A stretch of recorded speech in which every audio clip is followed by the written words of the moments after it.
पति पत्नी और वो, एक दिल को छू लेने वाली कहानी। सुनील अभी नहा ही रहा था कि तभी फोन पर मैसेज टोन बजी। रोमा मोबाइल के पास में ही खड़ी थी। उसका ध्यान फोन की तरफ गया। उसने जैसे ही फोन उठाकर मैसेज पढ़ा, हाय गुड मॉर्निंग शोना। किसी स्वीटी का मैसेज था। रोमा सोच में पड़ जाती है कि अब यह स्वीटी कौन है। तब सुनील भी नहाकर बाहर आ चुका है। रोमा उसे किसी स्वीटी का मैसेज आया है बताती है। सुनील मुस्कुरा देता है। फोन उठाकर उस मैसेज का रिप्लाई करता है, हाय स्वीटी कैसी हो, और अपने काम में लग जाता है। रोमा इस रिप्लाई को भी पढ़ती है। अब हर पल रोमा के दिमाग में यह विचार घूमता रहता है कि यह स्वीटी कौन है। शाम को सुनील घर आता है। रोमा उससे पूछती है, यह स्वीटी कौन है। सुनील जवाब में सिर्फ मुस्कुरा देता है और फिर से अपने काम में लग जाता है। 2-3 दिन बीत जाते हैं। उन विचारों ने अभी तक रोमा का पीछा नहीं छोड़ा था और फिर से सुनील के मोबाइल पर फिर एक बार स्वीटी का मैसेज आता है, आज तो मिलोगे नहीं, तुम्हारी बहुत याद आ रही है। इस मैसेज ने आग में घी का काम किया। रोमा का शक और भी ज़्यादा पक्का हो गया। बीच बीच में ऐसे मैसेजों का आदान प्रदान होता रहा और रोमा के मन में शक की जड़ें और गहरी हो गईं। सुनील पूछने पर भी जवाब में सिर्फ मुस्कुराहट के और कुछ नहीं कहता। यह शक गुस्सा बनकर तब ज्वालामुखी की तरह फट पड़ता है जब एक दिन उसे सुनील की जेब में सिनेमा की 2 टिकटें मिलती हैं। रोमा सुनील से बहुत झगड़ती है। सुनील उसे समझाने की कोशिश करता है, लेकिन वह कोई भी बात सुनने को तैयार नहीं है। सुनील को भी उस पर गुस्सा आ जाता है और यह झगड़ा और भी ज़्यादा बढ़ जाता है।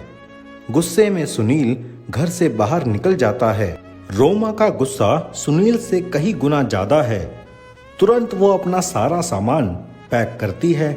एक चिट्ठी लिखती है कि मैं मायके जा रही हूँ हमेशा के लिए, और सुनील का घर छोड़कर चली जाती है। गुस्सा शांत होने पर जब सुनील घर आता है तो चिट्ठी पढ़कर उसके होश उड़ जाते हैं। इस बात को अब 10 दिन बीत जाते हैं और गांव के उस घर पर डोरबेल बजती है जहां रोमा रहने चली गई है। रोमा दरवाज़ा खोलती है।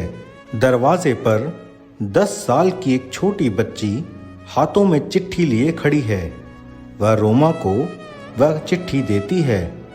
बच्ची से वह चिट्ठी लेकर रोमा खोलकर पढ़ती है, डियर वाइफ, जिस स्वीटी की वजह से हम दोनों में इतने झगड़े हुए हैं और तुम हमारा घर छोड़कर यहाँ चली आई, यह बच्ची जो अभी तुम्हारे सामने खड़ी है वह वही स्वीटी है, अनाथ आश्रम की एक प्यारी सी बच्ची।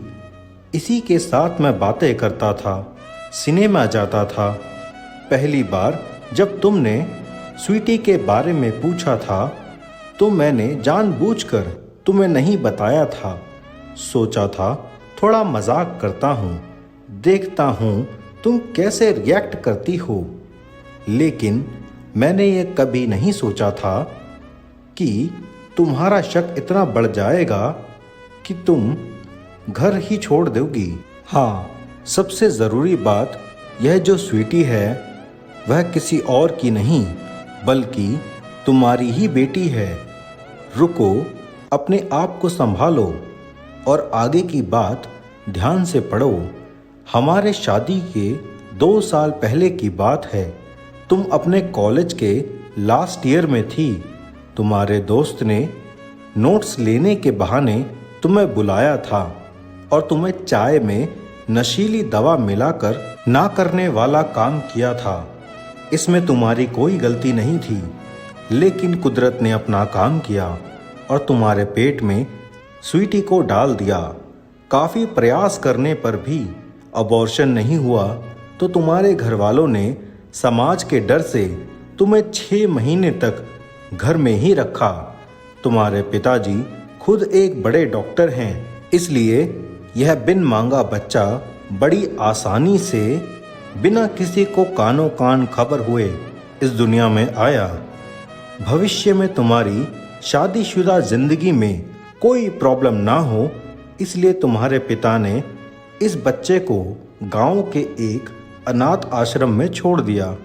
यह बच्चा मतलब यही स्वीटी जो अभी तुम्हारे सामने खड़ी है।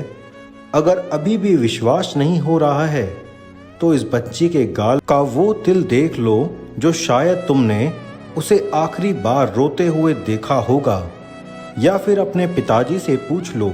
रोमा जल्दी से उस बच्ची को पास में लेकर उसके गालों का तिल देखती है। उसका मन भर आता है, उसकी आंखों में आंसू आ जाते हैं, लेकिन अभी भी चिट्ठी बाकी है, इसलिए वह आगे बढ़ती है।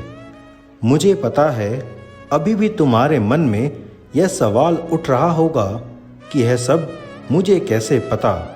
तुम्हें बता दूं कि यह सब तुम्हारे पिताजी ने ही अपने मन में उठ रहे पश्चाताप को शांत करने के लिए शादी के 1 महीने पहले मुझसे मिलकर सारी बातें मुझे बताई थी। उन्होंने यह भी कहा था कि अगर मैं चाहूँ तो शादी से इनकार कर सकता हूँ। मैंने तुम्हें स्वीकार किया क्योंकि इस पूरी घटना में तुम्हारी कोई भी गलती नहीं थी और हमारी शादी हो गई। तुमने मुझे बहुत प्यार दिया, लेकिन तुम्हारे पिताजी से स्वीटी के बारे में जानने के बाद मैं उससे मिले बिना नहीं रह पाया। मैं बीच बीच में उससे मिलता था। उससे मिलना, उसके साथ समय बिताना मुझे अच्छा लगता था। कितनी प्यारी बच्ची बिना किसी गलती के क्यों सजा भुगते।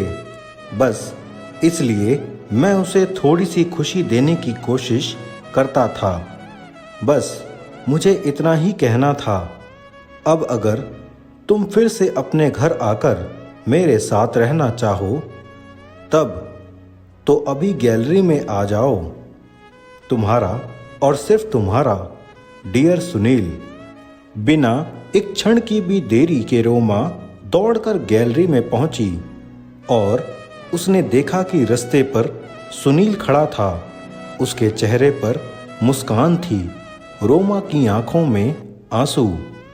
शिक्षा, कारण कुछ भी हो, अपने दोनों के बीच में कभी भी सबको थोड़ी सी भी जगह मत दो, क्योंकि दुनिया में हर बीमारी का इलाज है, लेकिन शक नाम की बीमारी का कोई इलाज नहीं है। मन शांत रखो, जो भी मन में आए एक दूसरे को बताओ। आशा करता हूँ आपको आज की ये जानकारी अच्छी लगी होगी। ऐसी और जानकारी के लिए मेरे चैनल को सब्सक्राइब करें और बेल आइकॉन को ज़रूर प्रेस करें। वीडियो देखने के लिए आपका धन्यवाद।